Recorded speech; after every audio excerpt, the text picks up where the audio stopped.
ಮಾವಿನ ತೋಪಲಿ ಸಾವಿರ ಕಾಯಿ ಆರಿಸಬೇಕು ನೀನೊಂದ, ಮಾವಿನ ತೋಪಲಿ ಸಾವಿರ ಕಾಯಿ ಆರಿಸಬೇಕು ನೀನೊಂದ.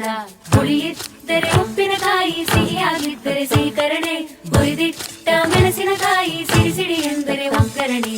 ಮಾವಿನ ತೋಪಲಿ ಸಾವಿರ ಕಾಯಿ ಆರಿಸಬೇಕು ನೀನೊಂದ, ಒಂದೇ ಹಣ್ಣಲ್ಲಿ ಬಗೆ ಬಗೆ ರೀತಿ ಇಟ್ಟನು ಯಾಕೆ ಭಗವಂತ.